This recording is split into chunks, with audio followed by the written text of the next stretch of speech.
Stop doing that behind the scenes that we know you're doing. Some people may get, because I'm going to talk to everybody. I'm not playing. Bought a bunch of apartment buildings in Upper Manhattan. Everybody has found out that that wasn't true. Apparently, it's not that hard to figure out who owns property. Nothing now. Are you saying Mayweather has no money? Oh, I got a bag back there. Can you bring it up here? Where's the money? Ice Cube has stirred up major attention after speaking about Floyd Mayweather Jr. and the alleged $42 million fraud controversy.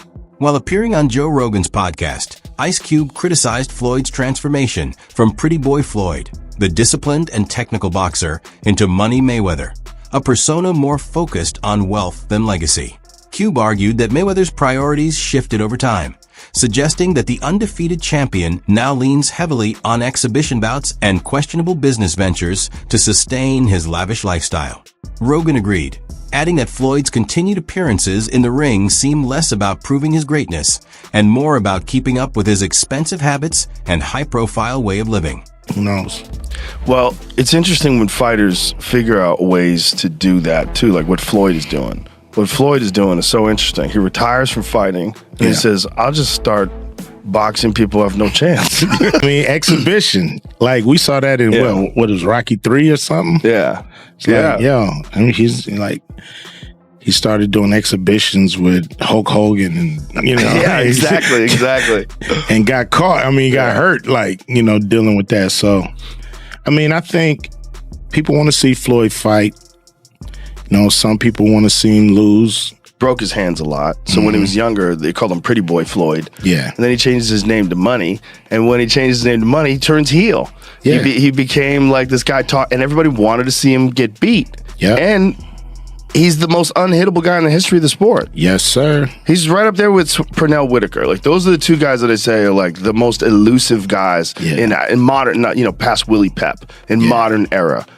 Pernell Whitaker and Floyd. Floyd's even more impressive because he stands right in front of guys. He stands right in front of you and you can't hit him. Right in front of you. And you can't get a good one on him. You can't get shit on him. It's one of the most amazing skill sets. He's like a one of those like Minnesota Fats kind of pool players that know all the trick shots and Floyd Mayweather Jr. is often celebrated as one of boxing's all-time greats. Despite his legendary status in the sport, his habit of publicly showcasing extreme wealth has frequently stirred debate. Not long ago, he stated that he owned real estate valued at $42 million, a claim that was quickly challenged when public records failed to support it. The statement triggered backlash from fans and critics alike, many of whom viewed the claim as misleading and unnecessary. Although his accomplishments inside the ring remain unquestioned, some observers are now wondering why he would make statements that appear exaggerated, potentially undermining the reputation he earned throughout his boxing career. Upper Manhattan. Everybody has found out that that wasn't true. Apparently, it's not that hard to figure out who owns property. This is not an indictment on Floyd Mayweather as a boxer. He is one of the best boxers we've ever seen. Anybody who is privy to Floyd Mayweather's antics outside of the ring knows Floyd ain't bought no goddamn apartment buildings in no Upper Manhattan, bro. We knew that when he told us. I'm not sure who Floyd Mayweather thought he was fooling. Nothing about Floyd Mayweather outside of a boxing ring says savvy. I'm sorry. In 2021, boxing star Floyd Mayweather Jr. and rapper Tyga reportedly worked with a watch broker and paid an initial deposit to purchase high-end watches and jewelry from Miami-based jeweler Leonard Solmanoff. According to the claims, the agreement involved several luxury pieces that as time went on, the jeweler says the remaining balance was never paid. Because of that, Solmanoff filed a federal lawsuit in August 2024, accusing both Mayweather and Tyga of multiple legal violations. The case includes allegations tied to the Racketeer Influenced and Corrupt Organizations Act, along with claims of fraud, civil conspiracy, breach of contract, unjust enrichment, and civil theft.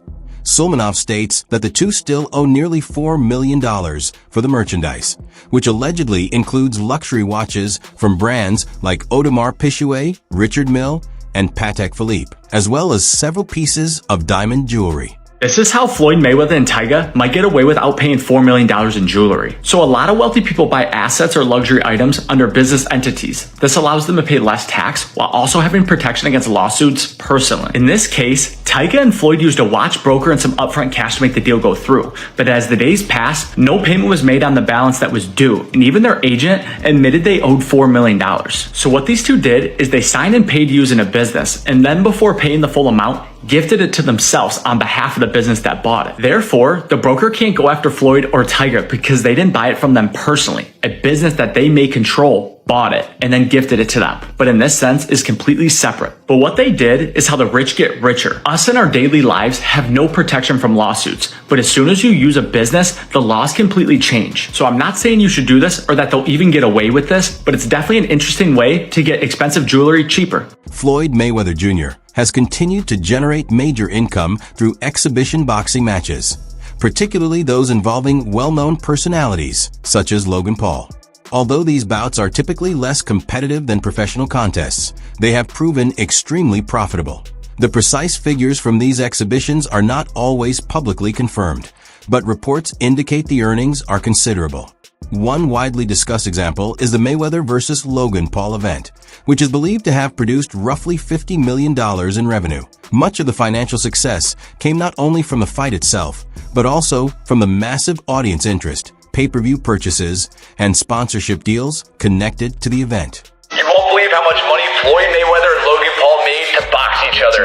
There was over 1 million pay-per-view buys, which means there's $50 million in revenue. And Floyd made $10 million just to show and half of the pay-per-view buys, which is $35 million. Meanwhile, Logan made $250,000 just to show and 10% of the pay-per-view buys, which is about $5 million. And that's not even to mention the sponsors. Floyd said that patches on his trunk cost $30 million to sponsor. Do you think Floyd is capping or no? He even came rocking an OnlyFans sponsorship. And Logan probably even made more in sponsorships than Floyd because he has a much larger platform. Walked into the ring with this Charizard Pokemon and now it's worth $1 million. He also made tons of other sponsorships with Atari and other crypto companies. Hit that follow button if you didn't know this. Logan Paul publicly stated that he had not received the $3 million he says was promised following his exhibition bout with Floyd Mayweather Jr. The claim raised questions about possible financial complications surrounding the event and suggested that, despite Mayweather's large earnings, there may have been issues fulfilling parts of the agreement. Paul also indicated that he was willing to pursue legal action if the situation remained unresolved, hinting at the possibility of a larger dispute over the payment. Logan hopped on the walkway to Fight Club show, and when he was asked about being paid, he was nothing short of honest. It's unfortunate because, same Floyd Money Mayweather. Surely I was going to get my check fairly quickly, right? And that didn't happen, so I'm sure it'll come eventually, right? I realized, okay, I'm being strung along. This is a classic, hey, buddy, you're the new guy in this industry. We're going to puppeteer you however we want. Hop on for the ride and shut up. Instead of shutting up, I make fun of him on social media and let everyone know that he doesn't have any money. I kind of joke and I'm facetious and I point the finger at Floyd. Well, I don't know if it's his fault. Maybe a little bit, but something tells me Floyd doesn't control where the money goes. Or maybe he does. I don't know. And I don't really care. I just want my money. Did you fight Floyd or something? Yeah. Did he pay you to lose? Nah, what happened? He didn't pay me. I wish you'd pay me. How much you owe you? Probably between 2 and 3. Yeah. You got it on you by any chance? I have in Nigerian money. I'll give you 10 million in Nigerian money. That's about $1,100. So is that your only loss was Floyd? No, I didn't lose. It was an exhibition. So there's no loser. There's no loser in exhibition? No. So you both are winners? It's like a tie. That's not a good feeling. It's like tongue kissing your sister or something.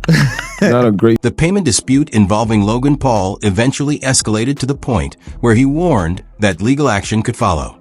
According to Paul, the money he says was owed after the exhibition with Floyd Mayweather Jr. had still not been paid, prompting him to publicly mention the possibility of taking the matter to court. His comments suggested broader concerns about how financial agreements tied to the fight were handled. While Mayweather remains one of boxing's most accomplished figures, the situation highlighted growing frustration surrounding the unresolved payment and raised questions about the reliability of the arrangement connected to the event. you, or is that something that you can't disclose right now? He has not paid me in full. That is a fact. No short way. a few mil, yeah. Wow. Still a few mil. Yeah, oh yeah. Have you been in contact with him? Nah, we're taking this for the court. No, are you being serious? Is this like a... Do I look serious, lady? You do. I'm just making sure. I apologize. Really? I'm just... Nah, I'm fucking with you. I'm not fucking with you. Yeah, we're taking him to court. No way. Yeah. Oh my goodness. So, See you in the courtroom. Congrats, you're going to prison, Floyd. Exhibition bouts featuring Floyd Mayweather Jr. have attracted substantial sponsorship deals, with several events backed by cryptocurrency companies. These partnerships contributed significantly to the overall revenue generated by the matches. However, Mayweather's involvement in the crypto space has drawn scrutiny, as reports suggest he may not have fully grasped the details or risks of some of the projects he endorsed, raising questions about his role in promoting these ventures. This is how you know investing in crypto is the cool thing to do right now. So Logan Paul and Floyd Mayweather just had their fight. Logan went 8 rounds with the 50-0 Mayweather, but look at their shorts. So first of all, here is Logan's shorts that he wore. He had Blockfolio as a sponsor, which, you know, we all track our portfolios on Blockfolio. And he also had Superbid. And Superbid is some kind of random coin that sponsored Logan. And their whole website right now is just about how they sponsored him. But let's take a look at Floyd's shorts. Floyd Mayweather was sponsored by Ethereum Max, which is just some random ass coin that paid Floyd to put them on his shorts. As you can see, it's one of those 0.00 shit coins. It's down 10% even after the promo. So I obviously don't recommend buying any of those coins. But you can see that Floyd and Logan were both sponsored by crypto companies, which is honestly pretty cool for an event this big. At one point, you were getting celebrity endorsements. One was DJ Khaled, hilarious, and Floyd Mayweather. Yeah. And he posted on his Instagram him taking this what do you call it? The Centra card? Centra card. The Centra card. And going and purchasing something with his Bitcoin at a store. Yeah. He did that knowing that it didn't work. Floyd Mayweather doesn't know anything that's going on, really. So like we all know that. Yeah, yeah. The guy can't read, and Yeah. How much did you guys pay him? Like $1 million. He took that knowing or not caring if it worked? It was just knowing, not knowing, right? Like they didn't care. He does a million promotions like that. It was basically you speak to his manager. Yeah. He's like, this is Floyd's price. And you send the money over. Yeah. The manager makes his little cut from it. And he just says, what do you want me to say? And what do you want me to do? Okay. Right. And you just basically give him his script and he just does it. Imagine listening to Floyd Mayweather, a man who can't even read, for investing advice. That's exactly what happened last year when he was paid to promote the absolute Ponzi scheme token Ethereum Max, along with other celebrities like Kim Kardashian, Antonio Brown, and Paul Pierce. The coin shortly fell 97% right after the launch, leaving millions of fans and investors bankrupt.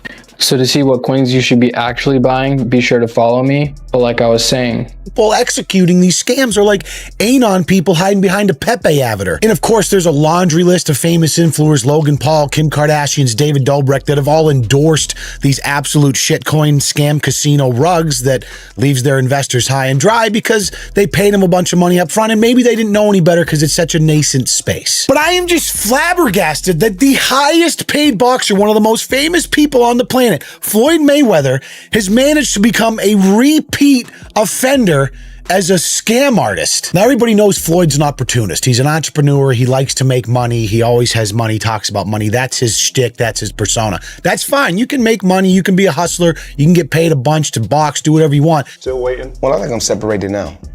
I don't think there's no boxer in history that has accomplished what I've accomplished. Not bragging or boasting, just speaking the truth. I take my hat off to a lot of legendary champions, that paved the way for me to be where I'm at in the sport of boxing. But that was their era, and this is my era. Had tremendous career. And we got young fighters that's on the rise, that's under our banner. The ultimate goal is to find the next Floyd Mayweather that can break my records. So is Gervonta Davis that guy? So I want to get this right. Write this down. I just want to get this right. So I'm a kid that comes from poverty, comes from nothing. 7 of us in a 1-bedroom, mother on drugs. Dad career didn't go good. Dad ended up in prison. And I beat all odds and worked extremely hard to get it the legal way. And I'm proud to boast and brag about getting the legal way. You keep manscaping going. If that's what you want to say. There's nothing wrong with pampering yourself. I have to do it. All that money you got, you better pay for yourself. I got a little bit. Yes. Any you want to give me now? Just for a fun interview? Nothing now. Are you saying Mayweather has no money? Oh, I got a bag back there. Can you bring it up here? Where's the money? Let's see how much he's carrying. He's got a backpack with the money. Is it in a wallet? Oh, it really is. Oh, he's not even lying, yo. Are you serious? Okay, so I'll take 100. This is 40. Or a pile. No? That's 40 what? 40 what? 140,000. That was I didn't even touch it. We got more in the bag, but that was just what I seen. But is he gonna be able to protect it? He's dope. Well, I have 9 security. Okay. I really had $40,000 right in my face. I didn't even touch it. Did you not let me touch it because I was gonna get greedy? Well, you know, Forbes talked about my great numbers I did this year. Tune into Extra every night, every day. You hearing it from the one and only Floyd. Or you get some of this. Floyd Money Mayweather signing off. I'm gonna tell you why I like Eddie. So one day, somebody, because you know I don't have social media on my phone. Yeah. So they showed me Eddie. Eddie was like, Floyd Mayweather ain't got no money. That's why he doing exhibitions. No, Eddie don't believe that now. Yeah. But Eddie will say some shit like that, man. Eddie will say some shit like that. But one thing, don't worry about that. But me and Eddie got it clear. Didn't we, Eddie? Yeah. One thing, me and my buddy got it clear. We said as long as it's 10 or 20, no problem. Anything less. Can't be less than 10. Because then we're struggling for money. I had to show Eddie some of the account. Eddie, hold on. Imagine how much money Floyd Mayweather would have made if I was his promoter. 200, you know what I'm saying? 2 hungry fuckers for money. No, Floyd's not going to do MMA, but he is going to box again. He's enjoying this attention. It's been very smart what he did. I think it surprised him. I think he was just going out to have a little bit of fun. I don't think he realized he could get 4 and 5 weeks of headlines out of this, but he does need to box again, for sure. I mean, you call it breaking news, but I will tell you unequivocally right now, Floyd Mayweather does and is planning to box one more time. And the motivation behind getting into a ring again to box when he said he's retired, why do it? Floyd's broke. You got to understand, the only thing more embellished than Floyd Mayweather's pay-per-view numbers is Floyd Mayweather's net worth, and he made a lot of money. But remember this, it does not matter what you made, it matters what you kept, and he is a dum-dum. So anyone, Floyd's made $1 billion. Floyd has gotten $300 million for Pacquiao, $300 million for McGregor. That might be true, but that money does not exist anymore. Is that what you're saying? Yeah, that's right. I mean, so Mike Tyson, he did real well too. Evander Holyfield, again, it's not what you made. And don't forget, boxing and MMA math, whatever that number is, you get 30% of. So 30% of $1 billion, he still did really well, but not when you're spending money like that. I mean, that's just the way it works. We've seen a progression of these guys, one after the next, that all end up the same way. And that's broke, and they're just not smart with their money. And, I mean, that's all it comes down to. I'm not even trying to bag on Floyd. Look, he's just not a very bright guy. He's surrounded with even less bright guys. This is the way it works. When you're a boxer and you go spend that kind of money, if you ever buy things that cost money to own, you're going to be broke. I am just flabbergasted that the highest paid boxer, one of the most famous people on the planet, Floyd Mayweather, has managed to become a repeat offender as a scam artist. NFT world, guess what? Guess what? Drop. And of course, I'm the money man. But guess what? Sure are. We're not done yet. We aren't? They told me there's more scamming to be done. And it's not over. My God. Autograph gloves. Oh my God. That's incredible. 2,000 people that invest in his NFT project get a chance to win autographed gloves. It's crazy. But you might be asking, did he actually follow through on his promises and deliver these gloves? Of course he fucking did. Money May, you all know the rest. Money May, you all know the rest. You just got scammed again.